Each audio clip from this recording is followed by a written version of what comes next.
What up, everybody, and welcome back to Wilson and Sports here on YouTube, where we talk about everything related to Nebraska football, whether that's players, whether that's staff, whether that's recruiting, right here on this channel. We have a massive episode coming to you today here on the 4th of July. Happy 4th of July, everybody. But we're going to be talking about Nebraska recruiting. We're about to go on a little bit of a hiatus on the recruiting front. It's about to be a little bit of a dead period. We won't get commits until the fall, most likely. So we're going to have a mega episode. We're going to talk about Carlon Jones, Jacory Barney, all the other commits, and where do we go from here? How do we finish off this class to make it as good as possible? What's Rule cooking up? It's all going to be in this episode. Thank you guys again for tuning in on 4th of July. If you like the content, please hit the like button and subscribe. Let's get into it, everybody. So let's start off with Carlon Jones. And this, man, this was a huge get. Top 50 player in the country, in-state kid from Nebraska, out of Ainsworth. Tight end, 6'5". Man, this is a big get, right? He was a 4-star ranked about a year ago for the first time. Then he started blowing up, getting offers from Alabama, Georgia, performed really well at camps. Everybody, kind of saw his freak athleticism, was like, damn, we need to get this guy an offer. So he blew up on the scene. He went on visits all spring long, all summer long, went to Georgia, went to Bama, went to Ole Miss, went to Tennessee, you name it, right?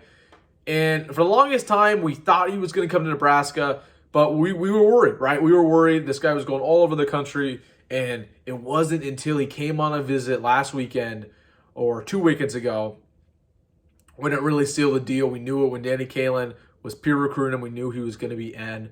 And he committed on the spot with Danny Kawan, with Isaiah Morris, with Davon Hall, and announced it a couple days later. So this is a huge get. This is a huge get. This is the best rated player inside the state of Nebraska in the last 10 years plus, right? According to 24/7 and other recruiting sites.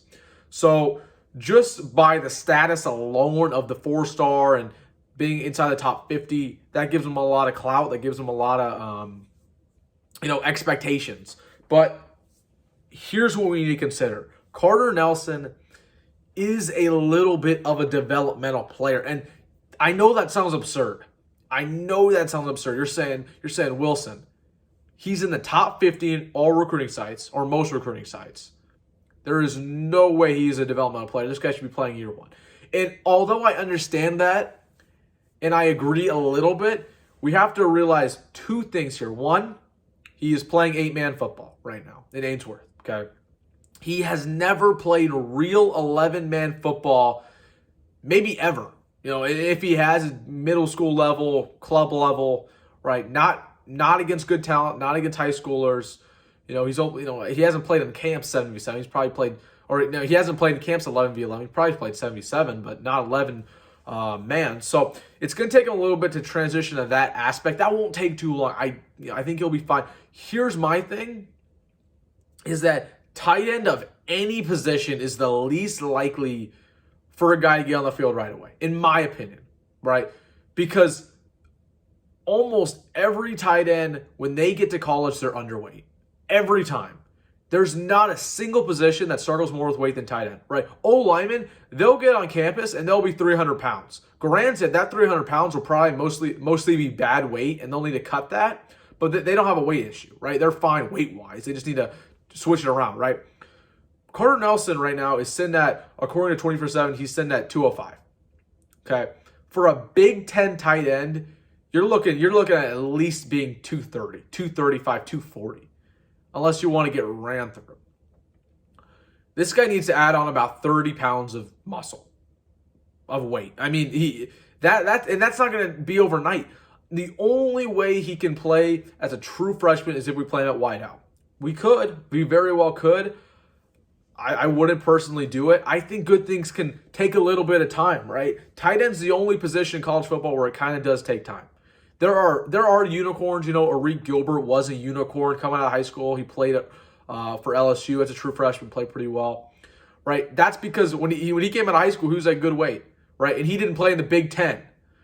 Some of these guys like Brock Bowers, when they get to the SEC, the reason why they can play, as a true freshman tight end in the SEC is because the SEC doesn't play, hand in the dirt, running the football down your throat football, right? Every single team runs the football in this league, right? We're going to need Carlon Jones to do that too. Rule's going to do the exact same thing. So, yeah, him being as underweight as he is a little concerning. So I need people to pump the brakes a little bit. I am not saying Carlon Jones is not going to be a stud. I think Carlon Jones is going to be amazing. Okay, I think Carter Nelson, by his third year here, I don't think he sees the field year one. I think we redshirt him. I think he plays a little bit year two. But I think by his third year here, he will be in contention for one of the best tight ends in the country. If, and here's the contingency, if Rule's development is as good as it's promised to be. Okay? If not, yeah, we could see a lot of things transpire. So I think people need to pump the brakes. Some people I saw were saying, oh, he's going to play as true freshman. No. But good things take time. We should be fine. And again, I'm not, he's going to be a heck of a player when it's all said and done.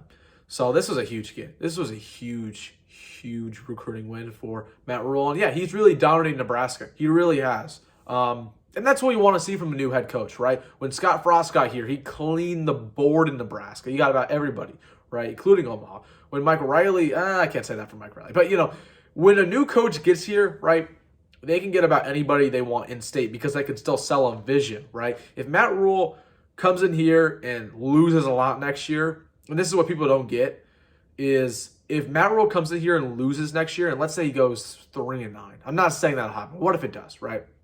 He goes 3-9, he is not going to get any of these Omaha kids. So I think that's what people kind of need to consider. Matt Rhule isn't getting these Omaha kids right now because he's a fantastic recruiter. Not to say he isn't, but he's not getting them right now because he's a fantastic recruiter. He's getting them now because he hasn't proven anything. He can still sell people a vision, right? Same thing Scott Frost did. In the second Scott Frost started losing, he couldn't sell the vision anymore. He couldn't sell the process, and he lost Omaha. Because I'm telling you, Omaha is a very hard place to recruit. So that's my little rant there about Omaha. I just wanted to answer that really quick because a lot of people are saying, "Oh, this Omaha connection is unbreakable bond right now with Rhule." Oh, it's very breakable. It's just a matter of winning and losing, right? In Omaha, you could, if you go 3-9, you're still going to get Lincoln kids, right? You're still going to get Lincoln kids. They have so many ties to the program. But those Omaha kids, man, those coaches, they want their kids to go and play for winners, right? Huffman at Bell West, he hated Frost. And he told all those really good kids in the 2021 class, Micah Ducker, Caden Helms, right? He told all those guys to not go to Nebraska. He said, "Do not go there." All right, they're not going to get you on the playing field. So that's a guy that, Bellevue West produces talent more than any other program in the state of Nebraska. You got to keep that guy on your side. But I'm telling you, Omaha coaches, they do switch up on you. So it's just a matter of winning and losing, right? Matt Rhule's killing it right now in Omaha. That's what you want to see. But if he loses, he's not going to get those Omaha kids as soon as next offseason. So, yeah. So I wanted to mention that. I'm just saying it. Not like it's going to happen. I trust Matt Rhule in the process. So the next guy that we're going to talk about right here, this was not only a surprise, but this is a massive get. Jacory Barney. So I think I mentioned in my last video when I talked about recruiting that we fumbled Jacory Barney. I was very confident we weren't going to get him. Very confident. That was right after he took his visit in Miami. There were a lot of reports that he committed to Miami on his visit there. All these crystal balls started coming in for him. So I was sitting there like, oh my goodness, we really just fumbled Jacory Barney. We thought he was in the bag for like a month. Who is, again, I should probably preface, 6 foot tall, 160, wide receiver, out of Miami, Palmetto. We got a couple guys there in the past. Marcus Fleming's a guy who rings the bell, who went to that high school. So, yeah, we've obviously have connections to the Miami area with the Scott Frost era. But I thought we fumbled this guy. And I thought when Quinn Clark committed, I said, oh no, we have 3 wide receiver commits now. We're not going to get Jacory Barney. We're not going to get our guy because we fumbled it. And I was a little frustrated with the staff. I was a little frustrated with Garrett McGuire. I was like, dang, man. Like, we just fumbled Jacory Barney. And I don't think I said this in the video, but this is just my reaction at the time. And all these were going in. The day before he committed, he committed on the 1st of July, so that was Saturday. The day before he committed, there were about 7 crystal balls for Miami. Everybody was saying he was going to Miami. And about 10 minutes before he committed on Saturday, they just started flipping in Nebraska. 10 minutes. And boom, there it was. He put on the Nebraska hat. I mean, what a flip, what a switch, what a turnaround. I mean, that's ridiculous. Well, I mean, what a get from Garrett McGuire, man. And that's a guy who I kind of doubted his recruiting a little bit. But look at, like, I doubted it when we hired him. I was kind of worried about how he was going to recruit. But if you look at who he's pulled in, Davon Hall, 4-star. Jacory Barney, 4-star. Isaiah Morris, borderline 4-star. This guy has probably been the best recruiter in this 2024 class of any of our positional coaches. So, yeah, this guy's the real deal. This guy's the real deal. What a get. I mean, I was pumped.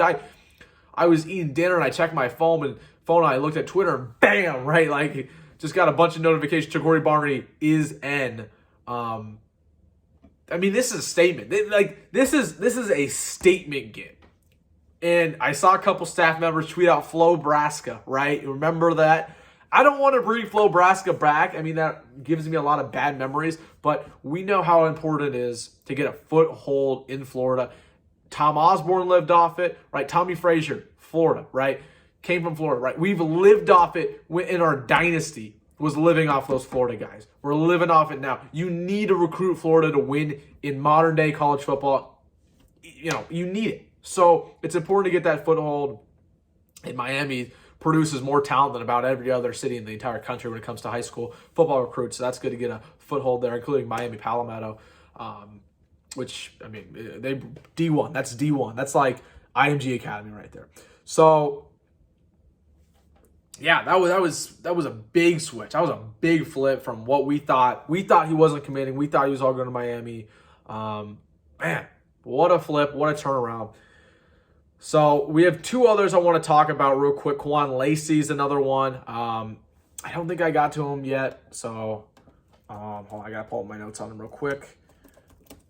But this is a big get. 4-star kid out of Texas. So again, the Texas foothold. We've got a lot of Texas guys in this class. The next guy I'm going to talk about is also from Texas. 6 foot tall, 200 pounds.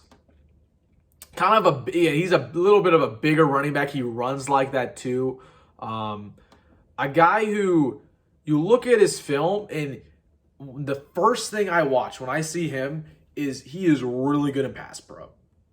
That the first thing I saw when I watched his tape was he was really good in pass pro, right? He's always in the shotgun, really good blocking. There's a couple blocking highlights on there, but he was really good on pass pro, receiving running back. Like, you look at his stats, pull them up right here. Like, he only had 400 yards last year running the football. You know, he only had 400 yards running the football, but he also had about 200 yards catching the football, right? So this is a dude that is experienced in pass pro. He's experienced catching the football. He's experienced blocking.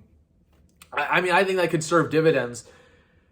And you might say, oh, 400 yards, that's nothing, right? You might say that, but I mean, this guy's also at 8 touchdowns. You watch his team play. They're a pass-heavy offense. A lot of those Texas schools are. I wouldn't worry about it. I mean, he shows the traits in his game. Really good speed. I wouldn't say it's elite speed. He does have a physical side to him, but he can make cuts. Really good patience. I like this kid, man. I really do. I think he's one of the more underrated guys. It's really hard to evaluate running backs, though. It's really hard not because they're not good. It's because all of them are good. You know, if you are watching running back film and they're not running for 80-yard touchdowns in their first couple clips and they're making crazy plays in high school football, then that guy must not be very good, because there are people who do that have 0 stars. So Kawan Lacey was absolutely doing that. So, which you like to see, but everyone else is doing that, right? So, but they're hard to evaluate. They're hard to differentiate. So you look for the traits. And I can see that with Kawan Lacey. I really like this get. This is a guy who's also visiting and committed on the spot. Next guy up, Carlin Jones. So I was talking about Terrence Knight in my last video, and I said, didn't like the recruiting. He only has 1 commit so far. It wasn't a great commit out of Elkhorn South. In this class, his recruiting is not doing good. And he gets Carlon Jones. Big get out of Texas, Bay City. He's in the top 700 right now. He's listed at 6'3", 270. And let's see if I can pull up his stats real quick. I had my notes ready, but they were gone.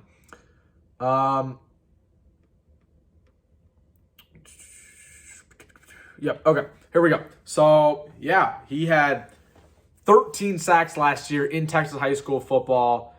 with a couple pass defended and 9 tackles a game, listing to over 100 tackles on the season. I mean, that's insane, right?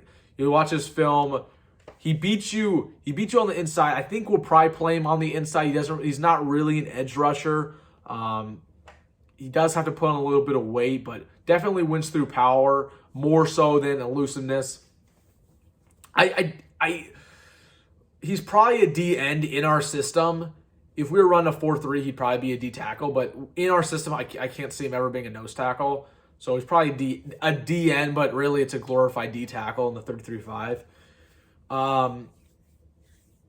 I mean, this is a good get for Terrence Knighton. I don't know how much Terrence Knighton contributed to getting this. However, I mean, there are sometimes a lot of other, coaches who play a role. I mean, you see this guy being a Texas kid. But I'm going to give Terrence Knighton his flowers. I was talking a little bit about him. I said I was worried about the recruiting. So this is a big get for him. Pot roast, Coach Pot roast. But yeah, this is our second D-line commit. We were really kind of... the reason why I was kind of disappointed, though, when I made that video about Terrence Knighton in the D-line, I was disappointed because the D-line's our worst unit on our team. Like, if there's any unit that we need to hit out of the ballpark in this class, it was the D-line. So, definitely good, though. Carlon Jones, heck of a prospect.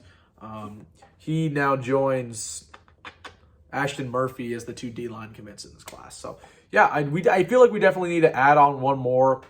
But is what it is. So let's just roll through all the commits that we have right now. So let's do it real quick. Yep. So 23 commits right now. 1 quarterback, we're fine, we're set. 1 running back, we're fine, we're set. 4 wide receivers now. I think we're fine. I think we're set. I know some people are still holding out hope for Gatlin Blair out of Idaho. I mean, top 50 kid, heck of a speedster, fastest man in Idaho. I don't think we're going to get him. He's trending toward Michigan right now as it looks. Doubt it. 4 O-lineman commitments. I mean, I'm still, 3 O-line commitments. I'm still holding out hope for Grant Bricks. I doubt it happens. We lost out on a guy recently to K-State. His name's slipping my mind, but we're about to lose Grant Bricks to K-State too. But we can still definitely make a play at him.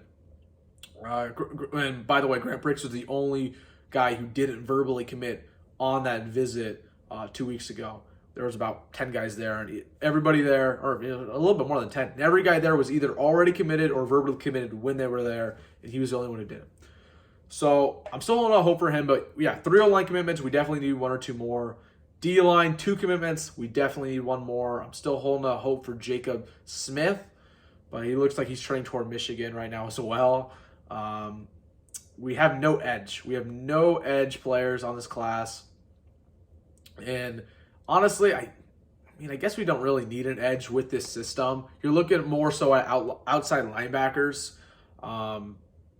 Guys like MJ Sherman who can play on the edge and are an outside linebacker. So we don't have an edge. I would like one, but it's not really a do or die thing. Linebacker we have 2. I mean, I think they're both really solid. We got Willis McGee, who is one of the first guys in the class, really. Sometimes you forget about Willis McGee. And then you got Braylon Perut, who's definitely more of a developmental guy. Wasn't the biggest fan of that get. 4 corners. I mean, you're fine. You're fine. I mean, you got some heck of a players in there, headlined by Mario Buford. And honestly, I wouldn't be mad if they picked up Caleb Benning. I wouldn't be mad if they picked up Nettles. I forgot his first name, but 4-star prospect. So wouldn't be mad if they got those guys, but it's not a do or die.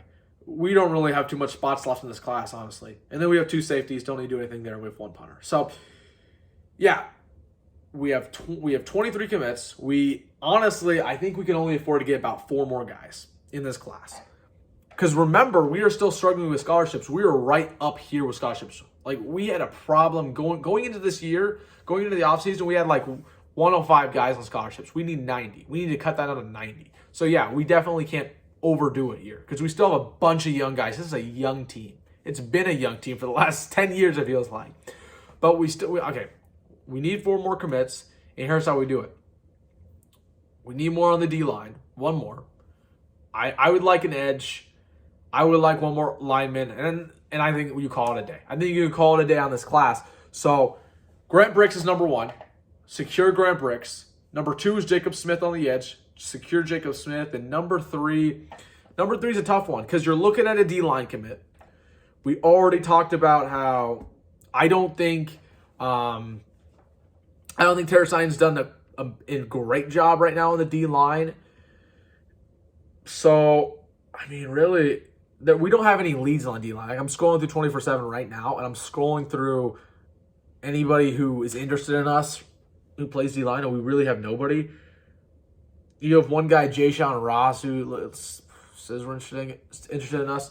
There's another guy named Devo Tagoa, maybe. But lock down Graham Bricks, lock down Jacob Smith, and we'll see what happens at signing day. Obviously, there's flips in signing day.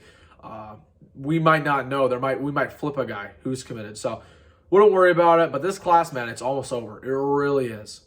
I would be remiss to not mention Ernest Campbell, who was on that visit with all those guys 2 weeks ago. And that was a really weird situation. So this is the fastest guy in Texas, right? 5'8", really small, but he's a 4-star wideout. Okay. And it was reported that he verbally committed when he was here. But it's been 2 weeks later. He hasn't done anything. He hasn't made a move. There was a crystal ball put in for him, and then it was revoked. I'm thinking he goes Texas A&M. He stays home at this point in time. I think that Jacory Barney kind of pushes it over. I don't think they want a 5th wideout in this class, knowing the fact that we got 6 wideout commits in our last. But it also makes you think a little bit, right? Because I don't think they have a spot for him. And it makes you think a little bit about the fact that they let Quinn Clark commit, who I think Quinn Clark is not a good prospect. Out of every single one of those 0-star guys that we had commit, Quinn Clark was my least favorite. And I don't want to go on a tangent about Quinn Clark. But the one reason I didn't like him was because he just doesn't have those traits that you're looking for. Every single one of those 0-star guys, because you see what Rule's doing. He's picking guys who have great height and great natural ability when we're talking about speed and athleticism, right? And he's taking these dudes who are really good athletes and their game isn't very polished, and that's the reason why they're 0 stars. And he's saying, okay, we see you have the traits. I'm going to take my development, and we'll see what happens, right? Every single one of the goes that he took our athletic freaks, except for Quinn Clark. And I get it. Quinn Clark's 6'5". But you watch his film, he's not fast. He's not even close to fast. I would guess he runs about a 4.7. He's not quick off the line of scrimmage. He got beat easily by corners in Montana. I just didn't like that game. So I don't want to go on a tangent about him, but I just wanted to explain myself for people who are going to come at me for not liking Quinn Clark. I thought it was probably a bad move that we chose Quinn Clark over Ernest Campbell, though, because that's probably what's going to happen. I could be wrong. I was wrong about Jacory Barney, but I would have rather had Ernest Campbell, in my opinion. But again, could be wrong. I just doubt they take 5 guys in this class at wideout. So, yeah, man, that really is how I think we should end off this class. Now, just really talking about Rule, and I know I made a video about a week ago talking about if stars matter, and I believe stars do matter. I think anybody who says stars don't matter is a liar. But with that being said, given the fact that Rule took so many 0 stars and is still right now 13 in the country, that's impressive. That's impressive. But we know this guy can turn it on when he wants to, recruiting-wise. So that's definitely not something we'll be worried about. The only thing I'm worried about is his development, man. I just hope it comes through, because I'm telling you, if all those 0 stars get to campus and they're still unpolished, because again, there's a reason why there's a 0 star. They were 0 stars. There's a reason why they don't have offers. And if his development is not top notch, we're going to be in a bad spot. Now guys like Quinn Clark are going to be incredible testaments to Rule's ability, right? Because Rule's going to ask himself, once he's done developing Quinn Clark, is he just that good at finding talent and finding these diamonds in the rough? Or does he need to realize there's a reason why these guys don't have the offers they do? Okay, that's going to be kind of a wake-up call for Rule. And that's going to be a testament to us as fans, whether Rule's making a good call with these zero-star guys. Because it could either be Quinn Clark, wow. I mean, he's a solid player. He's never going to be a superstar, but he's a solid player. Rule really knows what he's doing. Rule, that was a good get. Or Quinn Clark never plays. He's on the roster for about 2 or 3 years, and he transfers out and goes to an FCS school. And then we have to talk about it, and we have to say, hey, right, Matt Rule, maybe these guys, have no offers for a reason. And, maybe you're not as good of a, raw talent identifier as maybe you think you are. And that's okay. That's okay. Because everyone makes mistakes. So it's going to be kind of one of those things to evaluate in the future. Stars absolutely matter. I don't think it's the end of the world. We're still going to have a great class. We already have a great class. Everyone I know is freaking out right now. They're like, oh my gosh, we're sitting at 13 in the country. We're sitting at 14 in the country. Oh my goodness, this class is so good. Chillax, everybody, right? Well, again, we're almost done with our class. There are a bunch of schools who are not even close to finishing their classes. My guess would be we end around 27. Like I'd say we end around 27. I mean, that's kind of where we've been around the last couple of years. This class is just kind of same old. Like there was a lot of Frost classes very similar to this, like 4-star guys, not too many, and then they kind of fill in the rest. I think we'll end around 27. That's a heck of a class, though. That's not a bad class. Better than we did last year, that's for sure. So not a bad class. Really, this summer's been awesome though. We blew up, got a lot of guys that we needed to get, and just hope we retain all of them. I'll go back to Jacory Barney. Jacory Barney, I'd be shocked if he stays. I really would be, because a lot of times when there's these kind of like flips on signing day, flips on verbal commitment, I'd be shocked if he ends up signing with us. Now we'll reevaluate that in about 5 months' time. I'd be shocked, though, because you already know Miami's going to come at him hard.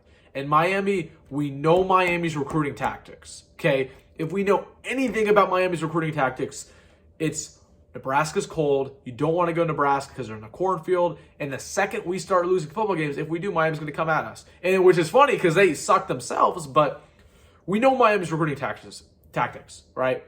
That's how they got countless guys the last couple of years.